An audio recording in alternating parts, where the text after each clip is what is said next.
So a little bit of my testimony. It started when I got kicked out at 18 for wearing a pair of shoes that my stepdad gave me for my birthday. And he was like, he pulled up, and mind you, he was a gangbanger from Santana Block. And he was like, "Hey, cuz, who told you you could wear my shoes, cuz?" And I looked at him like, I was confused, and I said, "He gave me these shoes for my birthday." Bro, I didn't know what he was on. But he started tripping. And mind you, I was with my cousin there. Thank God my cousin was there, or I probably would have got beat up. But he started tripping. And he was like, "Take those shoes off. Matter of fact, get the HE double hockey sticks out my house." And I'm tripping like, where's my mama at? Not forgetting that she at work. And bro pressed me, and I ended up leaving. So I left. I ended up getting dropped off at my auntie house and another in the next city over. Come to find out, while I'm living there, nobody come looking for me or nothing, and I'm like, nobody cares about me. It's whatever. Mind you, I don't know God like that. I've been introduced to Jesus as a child, but I didn't necessarily understand anything. I just knew that God didn't want you to do bad stuff. If you did bad stuff, you would get punished for it, and you should ask for forgiveness, which they said was repenting, which I found out later on in life. Forgiveness and repenting is two different things. It's the spoken word and the action of it. So, but I didn't really know Jesus back at that time. So I'm just roaming around, meet this dude named Jake. They used to call him Jake the Snake. And he introduced me to a drug, not necessarily telling me to do it, but he was like, "Did you know the devil know how to get around?" And he was like, "Man, we all do this drug, but yeah, I don't think you should do it. You can't handle it." And once he said you can't handle it, that's what triggered me. So I'm like, what? I can handle it. I can do what I want. I'm grown now. And that's stupid saying I'm grown now. It'll get you in a heap of trouble. So I ended up doing the drug, and I felt a surge of energy flow through me. Everything brightened up, and I'm like, wow, they said drugs is bad. Mind you, I didn't do drugs my whole life. I didn't start smoking marijuana until I turned 17. I didn't lose my virginity until I turned 17. I really didn't know about Jesus, but I knew enough to try to keep myself as pure as possible. So boom, I do the drug, I get high, I'm like, oh, this feels real good, boom. This is when the devil had entered into my life through this homeless situation. My homeless situation started when I was 18. I'm 34 now, bro. It's been so hard, but I've been helping people and preaching the gospel throughout the way. So I've helped a lot of people get closer to Christ due to the Holy Spirit's guidance. But while I'm living in these apartments with my auntie, I meet this girl that stayed across the way, and it's whatever. I'm not really into like the lust and all that, but that drug had me doing something else. And oh my gosh, the girl met me, we went to her party, she had her eyes on me, and it was a lustful situation that went on later that night. Even though I was like, nah, I'm not gonna mess with her, she's not my type, I ended up getting lured in. Boom. The lust situation happened, and I was in a relationship with her like a little moment, a few weeks after that. And this is when the rec came out and people were buying marijuana legally. This is when it first came out. Oh my gosh. After that, I started dealing marijuana, cannabis, flower, however you want to call it. And I was still on the other drug. And I really don't want to mention the drug, but you know what I'm saying? It was a crazy drug, and they called it the devil's wiener or something like that. It was pretty much a gateway to the spiritual realm. And around this time, I was into the conspiracies. So I got lured into signing a Freemason application when I was in a relationship with the girl for a little bit. And come to find out, her people's, like her baby's father's cousin was a Freemason, and he was trying to be a Freemason. And it was just all too much of a coincidence. Then she had this one day Bible that I thought was a satanic Bible, because she explained to me, when I was off the drugs, I'm questioning reality, I'm doing witchcraft on accident, mind you, without incantations, without drawing circles. It's all mental. It's like the devil unlocked something that God put in me that was being utilized the wrong way, that I understand now that it was the devil perverting the gifts of God, and the devil cannot create, so he can't give you a gift. He pulls out something. So if he pulls out something, then he's not necessarily a gift giver. He's a gift perverter. So I'm going through all this, and I end up going to a 2012 party, and my homeboy, who was Joseph, who is now a believer, he used to believe that he was the devil. So when I would have conversations with him, the devil would chime into my mind like how God talked to me, and he would try. And I know this now because God used to tell me the devil is trying to utilize, well, God tells me now still to this day, the devil try to utilize the languages, the different types of languages, like mental, verbal, body, everything, and how I talk to you, so he can mimic the way I talk to you to manipulate you. So I learned my ways. I learned that that wasn't cool. I learned how not to follow that and how to rebuke his voice. But back to the story, my boy was telling me about this party. He used to have a group called Dark, and the group represented heroes in the dark, but in reality it was darkness being brought to the light. So he had a 2012 party. 2012 was the time they were saying it was the end of the world. And I'm already in this situation, been filled out the Freemason application, been talking to the devil, but also talking to God. And then I was believing that Freemason meant free my son, and I thought Masons were against Freemasons at that time. So I'm like, I'll be a Freemason and I'll be able to do things for God. I didn't really understand the concept of Jesus or nothing at this time. So you know I'm getting max manipulated. So boom, I'm at this party. There's a blue devil on the wall in the VIP section. I get into the party, the dude shake my hand, some random younger dude shake my hand like this and say, I see you, and then do this with his eye. And I said, oh snaps, this is real. I didn't tell nobody about this application. Mind you, I didn't tell nobody about me doing that application. So now I'm in this party, boom. I'm cruising around. I'm sensing stuff mentally. I can hear people. It feels like I can hear people's thoughts. Like it's this thing called the field. I'm not going to get into all that. But these gifts that God give us of discernment and stuff, the devil utilizes it in his own way and call it something else. So now it was discernment going off, and the gift of interpretation. And I guess this is a gift that I'm understanding. This is why I be understanding stuff that I don't understand, but I understand it, if you understand what I'm saying. These girls were speaking Spanish while we were in the back. Mind you, people think God don't be activated because you're not close to him. That's wrong. If you're anointed and you got a purpose, God is going to be surging and guiding you, even though you're going through doing all the wrong choices and decisions. This is where his grace is flowing at and helping you out.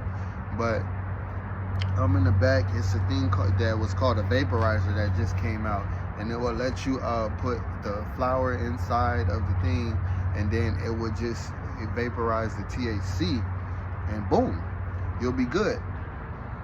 I'm doing that. I'm in the exclusive VIP section. I'm getting treated like King Dada, and these girls are talking Spanish, and every time they tell a joke, I'm understanding it.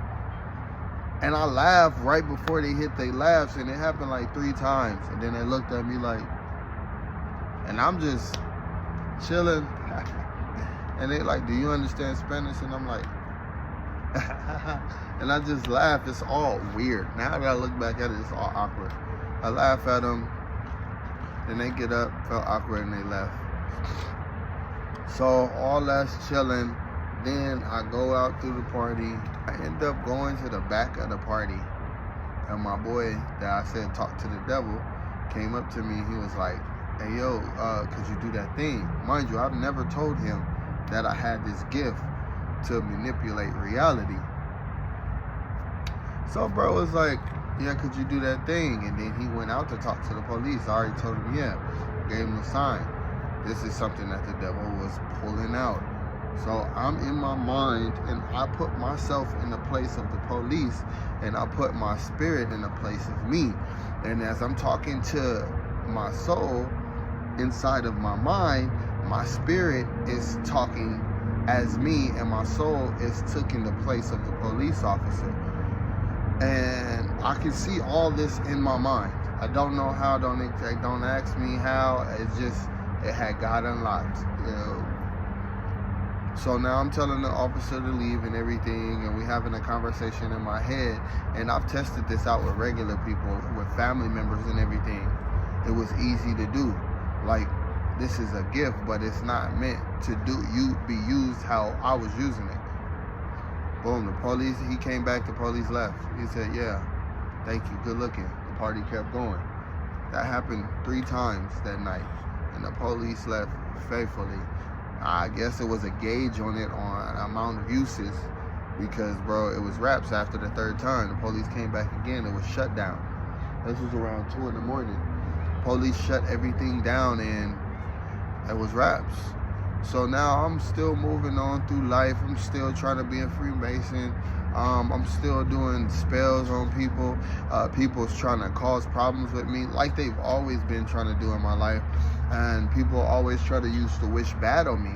So what I used to do is like, whatever, this and this is gonna happen to you, and this and that is gonna happen to you if you keep playing with me, bro. Like, I didn't like beating people up. I used to beat people up my whole life growing up. So I say what I say, and things will happen. Other people would tell me, hey, what you said, it will happen to this person. It happened to this person.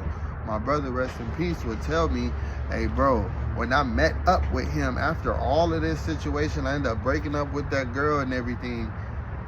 You know what, I'm not going to skip to that. So I'm doing all this, and everything is coming to pass that I'm talking about to people. Now I know that's the power of the tongue nowadays. Me understanding the Bible. Long story short, speed past. The girl teach me how to warp between realms in my mindset and manipulate stuff to receive cash. It was when I was on the verge of breaking up with her, and she taught me how to use that manipulation thing in the mindset, and how to trigger people in their head. And only those who know how to use it could feel that energy shift inside of their body when somebody else is trying to hit them with that source of attack, because they know that art. Boom, she kept trying to manipulate me to do stuff. This is before the money situation. And mind you, I'm doing the drugs, so now the gift is going out of whack. I can't focus and concentrate. When you don't focus and concentrate, the gift go out of whack, and bad spirits start grabbing and gripping and doing what they want with it. So I'm like, bro, I gotta quit this. Something told me when I first started, if you ever stop doing what you're doing and get lazy, your life will go berserk.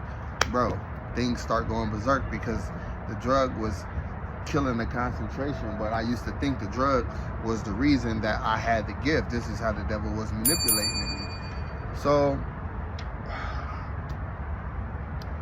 I get to this woman in her room while we arguing. It's a whole lot to the story, along with cheating and everything, but I'm trying to make this as swift as possible.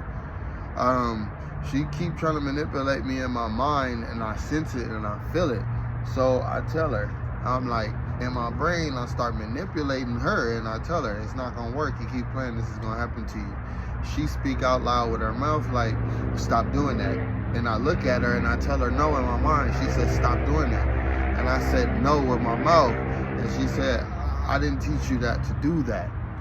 And it was beat, bro. She kept doing me low. She was cheating on me.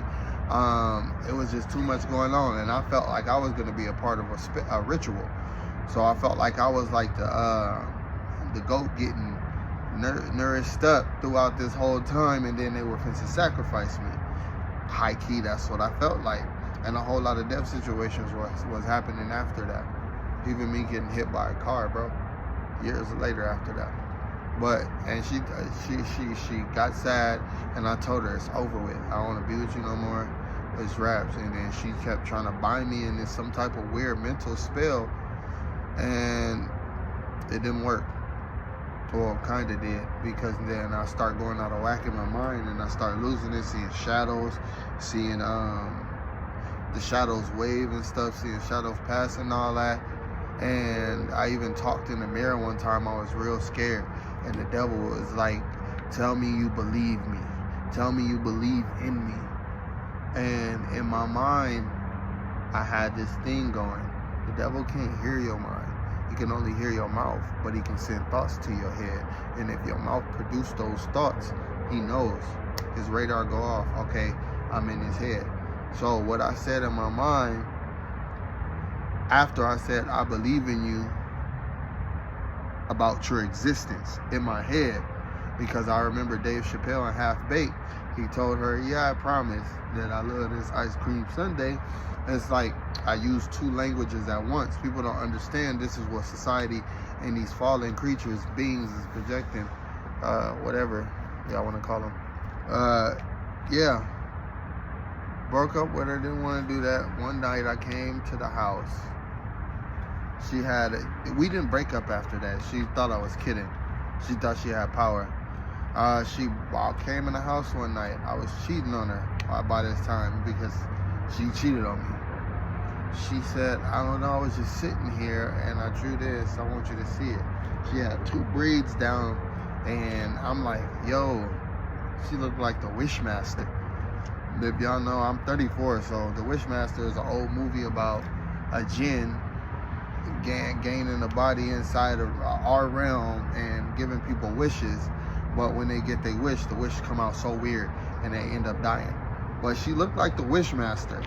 So I'm like, hey, yo, this is weird. The whole vibe was off, bro. The whole vibe felt dark, bro. And I looked at the paper. It was an eye in the middle. It was an eye in the middle. And from the eye, it was 6 or 7, like, squiggly lines drawn. And each situation, mark my words, in each squiggly, it was something written. Each thing that was written was things I was doing outside of her eyesight. This spooked me, tripped me out, drained all the power that I had over her head. It was raps. Okay, that tripped me out. I ended up leaving that night. I said, I gotta go get high. Boom, I got high. I'm on the come down the next day. I come in the house at night, and my 2 boys is behind me. I get in the house, candles is lit everywhere. She tell me, tell him to leave, tell him to leave. They're demons, they're demons. And I'm just looking at her like, you're the devil. And they probably were demons inside of them. But then I go in the house, I realize that it's a bunch of candles lit. And she sit down and she said, let's talk. I guess she realized I really don't want to be with her no more. I had told her that I had cheated on her, bro. Earlier that day, I believe. Because I knew she was cheating on me with her BD and her ex-man. I'm just like, this is all weird. So the candles were lit, and she was saying, you squander what God gave you. She never said Jesus or the Lord Christ. She said God. She was talking about the devil. She said, you squander what God gave you. And now, everything is going to be taken away. You put holes in the kingdom that he gave you. Because I used to get upset and I didn't want to hurt nobody, so I used to punch a hole in the wall, which was bad, bro.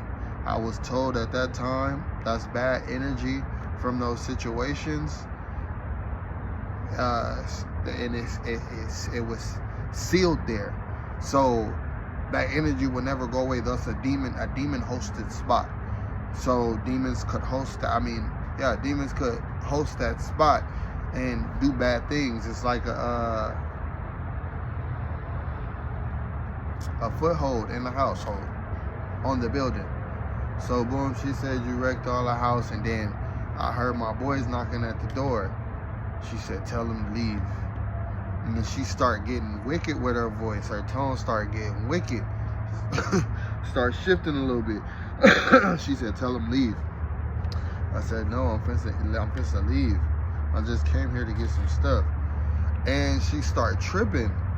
She was like, tell them to leave. And then knocking start happening on the windows. Knocking start happening in the room. Knocking start happening on the ceiling. Mind you, I'm not high. I'm like sober or on the come down, whatever. I knew I wasn't high that day. Bro, knocking everywhere, bro. And she said, they're coming for you.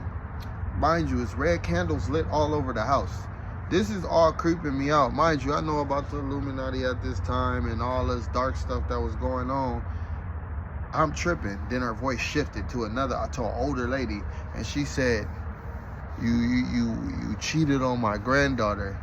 You messed up what God gave you, and now we're gonna destroy you or something, bro.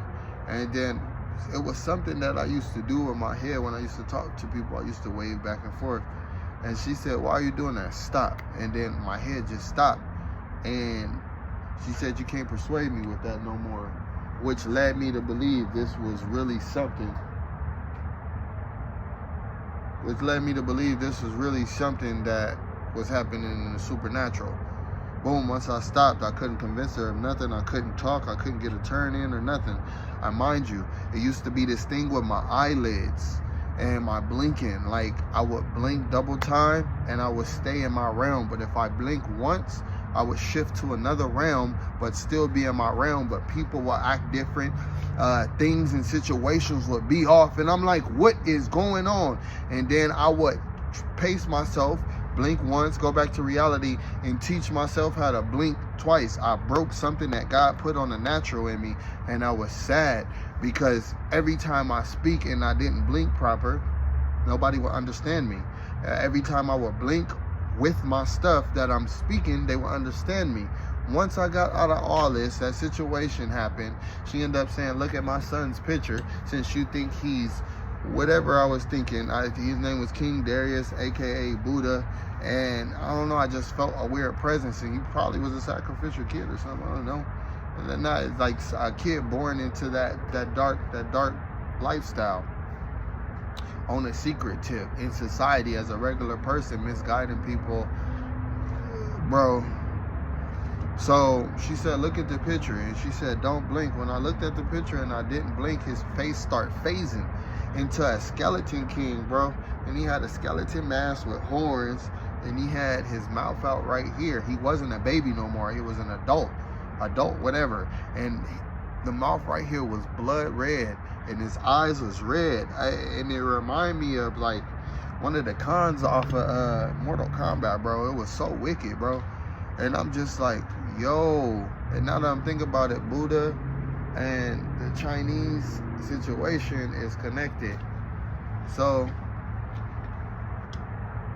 I was out of it after that night. I left. I got about that house. I said, I can't do this. And this is when I started meeting Jesus, bro. I ended up breaking up with her the next day fully. I told my auntie, come in here. You got to be in the middle. I don't got time. Her brother there, I don't want to fight him or none of that. I was super duper skinny, no energy, scared for my life. I don't know, like everything was zapped out of me that night. Like I couldn't do anything anymore. I had no courage, no faith, no nothing. I was down bad. My auntie helped me. She stood in the middle. The girl kept trying to manipulate me in the mind. But I believe this is when God starts snapping in, because I was praying to him a whole lot.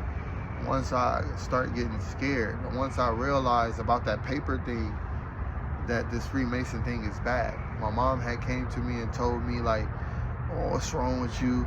You disowning all your family. You saying nobody love you, nobody care, but she not realizing that nobody came for me when I got kicked out for nothing. So I had this hole in my heart, and I had a mistreated life my whole life. Family just did weird stuff to me and with me. But she told me, why are you doing this? And I said, I'm gonna become a Freemason, Mom. You don't understand. I'm gonna help everybody. You know, I'm going to get rich and I'm going to help everybody. She said, son, that's bad. God is telling me that's not good. You shouldn't be doing that. The Freemason and Masons are the same thing. And my mom didn't know nothing about this. She was speaking from the spirit. She still don't know nothing about Masons or Freemasons to this day. And she was like, they're the same thing.